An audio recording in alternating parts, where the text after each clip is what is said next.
So Maria is here from Project BREAD.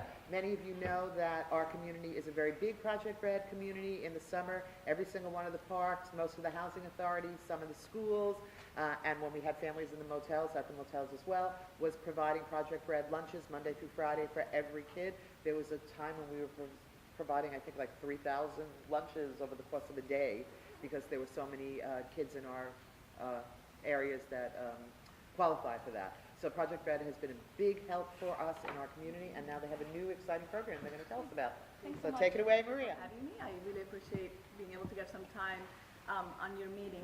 So just a quick thing, I'm glad that that seems like the summer program runs in this area. So Project BREAD, doesn't know that program, it's a federal program, part of USDA. We do provide, no, it's perfectly fine. With a name like Project BREAD, that comes up a lot. But it's part of the federal nutrition program. So Summer Food Service Program is the name of it. They are the ones that have the requirements of what the food should look like.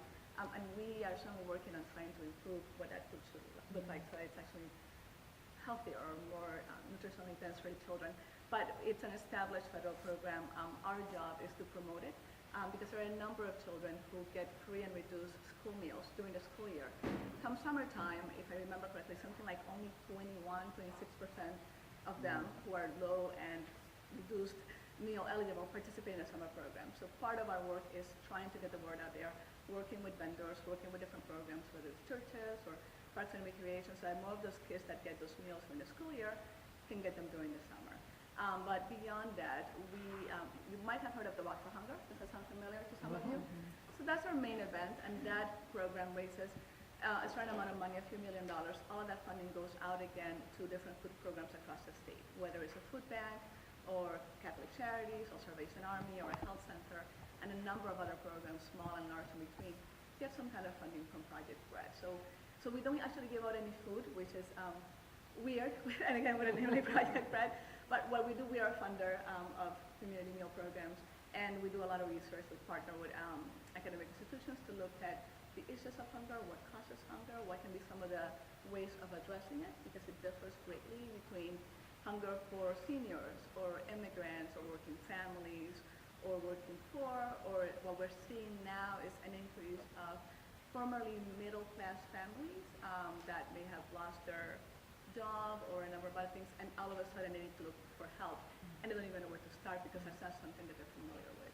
So we, like I said, we do research, we do pilot programs as well to see what can work in Fall River that maybe could also work in Pittsfield, but maybe not, and it might work in Cape Cod. But so we know that there's a lot of different nuances to what the hunger problem can look like and ways of addressing that.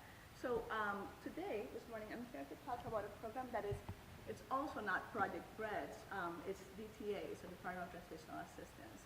They are the state coordinator for the SNAP or food stamp program, but we are one of their partners in this new program called HIP, or Healthy Incentives Program. And I'll just pass this out. And it's just a quick one-page descriptor. So some of you may have clients or may have heard of the food stamp program. And that's also a federal nutrition program. Folks, depending on their income and expenses, can get a certain amount of money every month to spend on food. And in the past, I don't know, maybe 15 or probably more than that, quite a few years ago, they would have a paper stamp that they would take to the supermarket or corner store, and they have changed that, and now it's an EBT card, so it looks like any other credit card, and it's a smart card.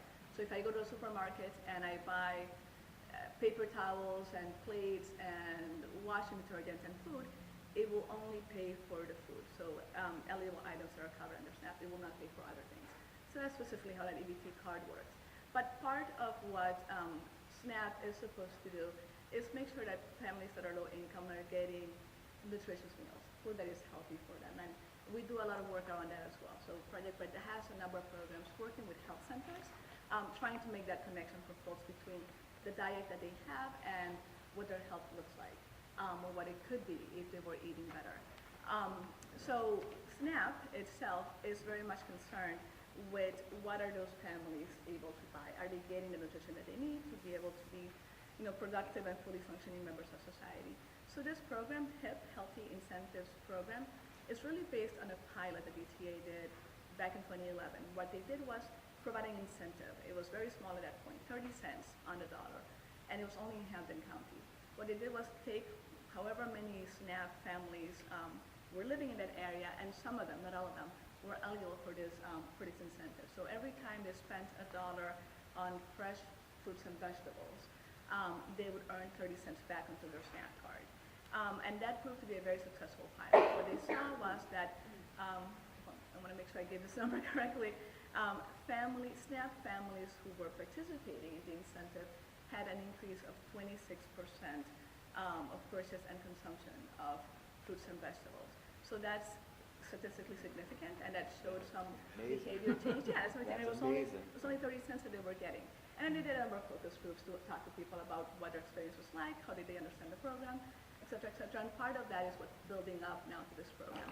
And they learned, or they verified what we all know, that families, even if they're low income, they know what is healthy, they know what isn't. It's a matter of being able to afford it. It's a matter of being able to have access to it. They might be able to afford it in some cases, or be aware enough to make those decisions, but if it's not available in their neighborhood, if they can't easily get to that, then that makes it much more difficult to purchase that. So HIP, or Healthy Incentives Program, is looking at accessibility, and is looking at affordability as well. So based on that success, and that was the first in the country pilot that they did, now when, and I'm going to get this wrong because there's so many acronyms, but NIFA, which I can never remember, but it's like the National Institute for Farming and something, and I apologize for that. Agriculture, thank you, that's exactly it. So they gave out this grant of $3.4 million to the ETA, so that they could provide incentives, again, to SNAP households. Now this pilot went from one county to the entire state of Massachusetts. And now SNAP households can get $1 per dollar match when they're buying fruits and vegetables, but now it's at specific locations or specific types of vendors. So instead of making it available at every corner store or supermarket, which would take quite a lot of resources to figure out the infrastructure, they're making it available at farmers markets, mobile markets, farm stands, and CSAs, community supported agriculture. And the intention is twofold. First, we know that food that hasn't traveled, hundreds of miles to get to the consumer, it retains more of its nutrients, and it's fresher and it's better. But also they're looking at supporting the local Massachusetts economy. And these are some of the statistics that I wanted to share about that. Let's see, farmers selling locally, I'll get to that in a second. SNAP recipients spend about $380,000 at these 4 types of retailers back in 2015. So from the, again, federal money that comes to Massachusetts recipients of SNAP, $380,000 of that was spent at farmers markets, CSAs, mobile markets, et cetera, et cetera. But that's a very small fraction compared to the $1.2 billion total that are spent in SNAP every year. So the intent is, of course, for more of that federal money that is coming into the state to remain in the state and not be going to chain stores that are out of state. And also part of that is this second step that I wanted to share. So this incentive makes purchases at these types of retailers much more cost effective, number one, and farmers selling locally create 1.3 full-time jobs for every $100,000 in sales. So this program is looking at not only improving the health of low-income families, but it's also looking at improving or having a positive impact in the Massachusetts economy. Because if more, again, of those federal dollars stay in Massachusetts, that's going to mean more jobs for people who live here, and also better conditions in terms of those folks who work at farms, or again, have farmers market, CSA, et cetera, et cetera. Questions so far? I know I've been throwing a lot of information on that too.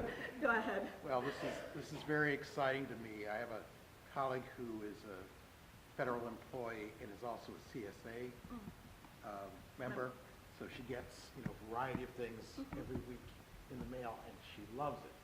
And I know this is one of the places that HIP is using as a vehicle. Yes. My question is, are there CSAs that are really effective in serving diverse communities, and are any of those in this area? I'm not familiar with who's doing the work here. So I can give you an answer to the first question. I don't know about the second question. But yes, there are a number of CSAs that are working on diversifying, so to speak, what they're able to provide. that cannot be done so much because we live in New England.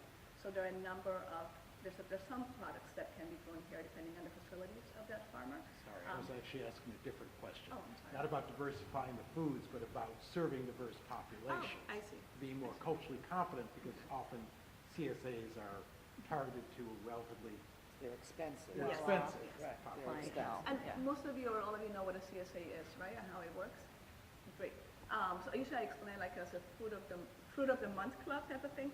You pay $700 or $800 or whatever in February, March, and you're supporting your local farmer, saying I am interested in investing in you. And now that farmer has additional funds or has enough funds to actually, plant their crops, knowing that their community has supported them in that. Once they get their crops June or July or whenever, depending on what they're growing, then you start receiving that share or that box of vegetables every week or twice a month, depending on the setup of that farm. So that's something that folks who can afford it do. They're paying that much money months ahead of time, and then they're getting a box of whatever may come for usually 18 weeks or 20 weeks, but there's no guarantee. You're very dependent on how the crop did that year. Was there a lot Or of what the rain? farm is growing. What the farm is Not growing. every farmer grows every vegetable. But you sign up and they tell you, well, we expect to get this during the month of June and this during August. So you have some sense, but then some things might change and that happens. So folks who have limited income cannot take that risk. They can't afford to pay hundreds of dollars and then just get a box of whatever may come for a certain number of weeks. So to your question, yes, there are a number of flexible income CSAs, not enough, and what part of this program is trying to do is to increase that number. We call them flexible income because they do both. They accept somebody who's going to pay the regular amount, and the farmer gets that money ahead of time, and then they're also looking at folks who have low income, whether they're in SNAP or not. Maybe they don't even have food stamps, but they're still low income. And then they're making a number of adjustments. They might have a share that's smaller, and that way it's more affordable, or they might keep the price the same, but then allow that person to pay weekly or pay monthly. There are some agencies like Project BREAD, the Food Project, Guardian the Community, which is out in Springfield, that provide subsidies. So that if a CSA is set up at a particular agency and it costs $30 per week for regular members, they might have a subsidy so that somebody who's low income can pay $20 or $18 or whatever the case may be. Some of them do it on a scale basis, depending on what your income is, and it could be $5 less or $15 less. It depends. And then there's the payment options, like I said. Just even having the opportunity to pay for it weekly, as opposed to 3 months ahead of time, can be very helpful for a number of families. Speaking to that point, Project BREAD and ETA have been working for about 4 years now on what we're calling either CSA Connect or what Project BREAD calls Healthy Share CSA program, where we're looking at establishing these flexible income CSAs at health centers. So I think the closest one here would be the New Bedford Health Center. Because, well, for Project BREAD, we're specifically interested in health centers, so that takes a while to set up. But there are, again, a number of other agencies that are doing this. They're providing subsidies or working with a community partner or providing a lower cost CSA solution. So I do want to point out, and I know Lisa had a question too, that putting something in New Bedford is completely and totally worthless for us. There is no way that our families, even though it's only 11 miles or 15 miles, there's no way that our families are going to go to New Bedford.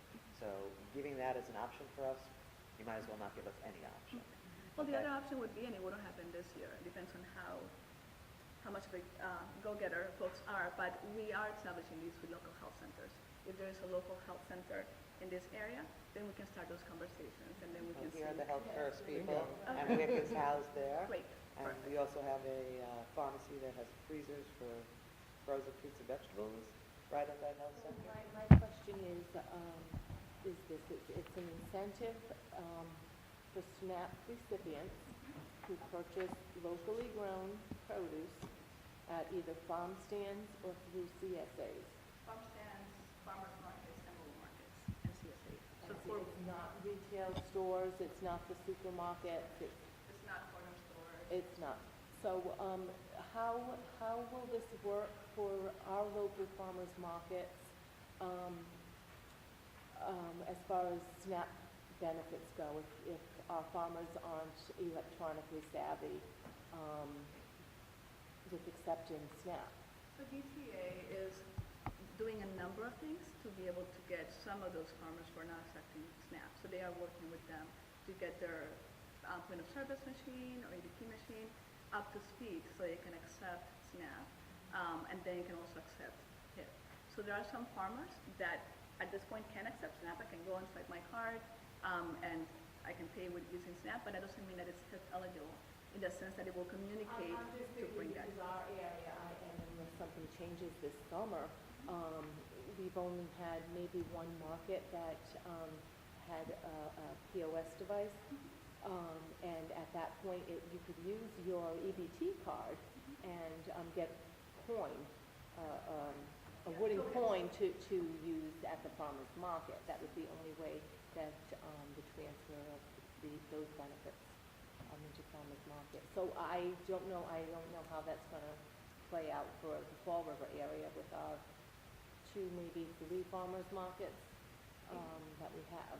If you have contacts for the folks who are coordinating those markets, then we can reach out to them. When I say we, I mean DTA, because DTA is working on reaching out to those types of vendors so that they have the correct machinery.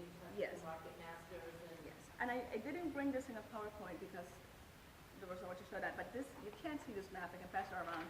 It's something that DTA drew up. It's a great program, and I'd love to, because I'm from the WIC program, it's a great program, and I'd love to promote it with our WIC participants. Monday. I'd love to promote it with them, but if they're not able to use it at our local markets, Yeah, no, that's perfectly fine, and I can pass this out as well. So DTA has set up a number of days called SNAP Retailer Sign-Up Days for farmers and farmers market managers. So they are aware that there are a number of vendors or folks who, at this point, do not yet accept SNAP, and then some who do, but are not yet enrolled in HIP, so to speak. So they have, I can pass this around this way if you want to see that. I can also send out information as well. They are very much working on doubling the number of farmers who are able to be enrolled in this program. It's not going to work right away for everyone, and I should step back and go back to my original line. This is a 3-year program. It's starting now, April 1st, 2017. It's going to end March 30th, 2020. DTA is very much aware that not everyone will be on board this first year. So it's going to take some time to get all of those folks signed up, so to speak. But the sooner that they find out about it and they can start having those conversations, then the sooner that that's become available for additional SNAP clients. If a client is not in Worcester, Mass, or in downtown Boston, they might not have access to enough farmers markets or enough CSAs. So that's Or even transportation to get to one. Again, when you give the scenario in downtown Boston, it's again. That's what I'm saying. They know that not everyone is there, and all across the state, there aren't as many options. Right. So that's not going to happen for all of them between now and April, but they have a plan of how to get to more of them in the 3 years of the program. And that's part of the reason that we're doing this. Like I said, it's a VTA program. They got the federal funding to do this. Project BREAD is a partner and donor. We give them additional money, and then we're putting staff time into going out and doing outreach and education and training when that time comes. But they are aware that they also have a staff person working just on the retailer piece, trying to get more of these folks online, so to speak, so that more staff clients have access to this. But not all of them will have access to this come April or even year-round, because again, DTA is aware, and so are the rest of us, that CSAs, it's only for about 8 months of the year, depending if they have a late fall share, if they have an early spring share, some have a winter share, but not all of them have all those options. And this benefit is available every month, but again, they know that not every family will be able to earn it every month. So this is a program that they're testing this out to see how it works. It's not going to work for everyone from the get-go, or even for the first 3 years. It's looking at how do we do this, what works well, what are the mistakes that we make, where do we need to fix this. And I should add that it is being monitored and evaluated from the get-go by the federal evaluators, because Massachusetts was one of the, I want to say 26 states that got some funding to look at this, incentive programs for low-income households. But there's also a state evaluator. So we're providing feedback and having monthly meetings and doing a number of things looking at, again, what can work in this area, what is needed in Gloucester versus what is needed in Springfield or Lawrence, and providing information so all of that stuff is kept track of. Now, let me go back a little bit to some of the basics about the program. So I mentioned it's a dollar per dollar match for SNAP households. There is a limit to that depending on the household size, and you have that on your sheet. So if a household is a household of 1 to 2, it's a $40 limit per month. Household of 3 to 5, I believe, is a $60 limit. 6 or more is $80. That is the limit. But that is for SNAP. Significant money, $80. It is, yeah, it certainly Significant is. money, yes. And the idea again is to provide that, to take care of that risk that by me going to a farmer's market and maybe not knowing, but you know what Romanesco is or kohlrabi, I'll be willing to try it, knowing that I will not completely lose my SNAP benefit in that. So, like I said, SNAP households, there are a number of households that are larger. So if I am a non-documented immigrant, I do not qualify for SNAP. Or maybe if I am documented, if I have a, what is that called, a green card, but I haven't been here for at least 5 years, I do not qualify for food stamps. However, if my children are born here. But if you have a green card and you haven't been here for 5 years, you don't qualify for food stamps? No, Right. you cannot. You have to have been here for at least 5 years as a legal permanent resident. I'm sorry? No, any assistance. ACA? No, but you gotta mess up in the houses, you know. Unless you're a refugee. Yeah. Right, so That's that's a what whole it different is. status, Yeah, is what it's yeah. called, yeah. And then they have to prove that, they need to have a document to prove that. So there may be households where some of the members are not included. So again, if I'm an undocumented immigrant, and I have 2 children who were born here, there may be 4 of us there, my husband and I and my 2 children, but they are eligible, we are not. So we have that limit of $40, even though there's 4 people in that household. So be aware of that as well, that some folks will have more people as part of that family, but that doesn't mean that they'll get that higher limit amount. So DTA will be sending out a letter to all SNAP recipients come April saying this program is now available, here's how it works, here's where you can earn this benefit, and here's the limits for your household. But they know that folks, everyone, we all need to hear something more than once for it to actually click in and understand what it means. So those letters will be going out, but again, part of their outreach and education strategy is going to a number of community agencies and talking about what this program means so that other folks like yourselves can also have this information. You can ask your questions and then relay this information to your clients and others. They'll be visiting churches and health centers, other types of agencies, again, with the same message. Outreach materials are not yet ready, unfortunately. So what I gave you is something that you can easily understand as a professional, but they will be coming up with flyers that are specific for clients, maybe less text, a lot less text, and more graphics and a more direct message. And at this point, there are working groups meeting and talking about, well, what does this sound like to you? Does this make sense for what you think your clients will understand? And then also looking at the number of languages this will be available in, because they know they need more than English for that. So this is a collaboration between ETA, the Department of Public Health, and MDAR, Department of Agriculture. So they will be working, or they are working on a website so that folks who feel comfortable going online can go in there and see which farmers or which vendors are accepting HIP and where they can earn this. And also, for folks who do not want to do that, and let me pass this out for a second. This is part of the other way that Project BREAD is collaborating with the department. We have a statewide hotline. I don't know how many of you are aware of that. So Project BREAD provides, if anybody anywhere in Massachusetts wants to know, where do I go for food today? Where can I get a bag of groceries? Where can I get a meal? They call this hotline, they ask them where they are, whatever, and then they tell them this is what's available to you in your community. This is where you can go today or tomorrow, et cetera, et cetera. And also, if they want to apply for SNAP food stamps, our counselors will do an application over the phone for them. We'll do it online, but we'll conduct it over the phone, providing that privacy and that confidentiality aspect. So this hotline makes sense for Project BREAD's hotline to be the place where people can call and say, I live in Fall River, I live in this place, I've heard about this program, where can I earn my benefits? So that will be coming online. And are we confident that there is going to be a place in Fall River? I can't say that I'm confident about that now. That would be a DTA question. Now, That's there what are we're gonna farmers markets, we can get you the location. Dave can tell you where the farmers markets are. Talking about that, is there regional locations in the city maybe that have farmers markets in the? Accept CBT or accept SNAP at this point. That's great, but that doesn't mean that it's online with the Health Incentives Program. So that's where a conversation needs to be had with ETA. Excuse me, to make to make sure that that machine can be set up to accept it. Otherwise, I'll show up with my SNAP card and I will be able to buy fruits and vegetables, and the farmer will get his or her money, but I will not be earning that HIF benefit. Right. So that needs to be figured out.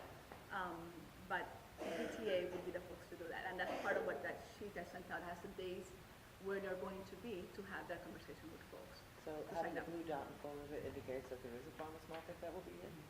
No, that's just where farmers market exists. Again, it would be Frank Martinez Lucito, which that name is familiar to some of you. He's the director for this project. He and his staff are the ones making sure that different types of vendors have an EBT machine if they don't have one, and if they do, making sure that in whatever it is that they do, which is beyond my understanding of technology, is set up to be able to earn that HIF benefit for families. So we can certainly talk after the meeting if you want to give me the contact names of someone. That way I can approach Frank and say, there's some concern in Fall River about this. There may be 3 or 2 farmers markets, and that way he can reach back out to them and explain, here's what is needed and here's how we can help you. So they're very much interested in having as many farmers markets available as possible, because otherwise this will not work for DTA, and they will be the ones getting a lot of complaints and phone calls from clients saying, I heard about this, I thought it was available, and I haven't earned it. And they would very much like to avoid that, I am sure. So again, they have built into their plan doubling the number of farmers markets and increasing by whatever percentage the farm stands or mobile markets or CSAs. So they're very eager to do this. So the additional $40 or $80 can be spent on anything that you would usually pay for SNAP with. It's like getting $40 worth of fruit It's- vegetables every exactly, week. Yeah. exactly. Every month, So- that's amazing. Well, that, and again, to all families. unfortunately, though, that means you can get your free vegetables and then go buy Coca-Cola. They can, yes. I'd rather see it, you get double the vegetables We're for the the same healthy price. eating people, we're not the food police. Let's make that distinction. We would rather encourage them to spend it again at that local farmers market, but they're not required to do that. And then we would incentivize them to make healthy decisions, but it's But- also so that if I'm spending this much money on vegetables, I can, then that money that I earn, I can go back and buy bread and milk and juice and meat and other things that people eat. So one way to put it is they could spend it on a higher price vegetable at a farmer's market and then go to the grocery store and get a lower cost similar vegetable there. Or they can take the risk of buying a vegetable that they've never tried before without worrying about it coming out of their SNAP benefit because it's like a freebie. So maybe I will try that butternut squash that I've never tried before, or kohlrabi, or kale, or whatever. So I think that's Or good. find We're out going to what have the to schools say. move on so everybody gets a chance for community announcements. Maria will That's stay a fine. little bit afterwards. Yes, So and I'm Jack, happy to take it come to away. any We're going to go right around.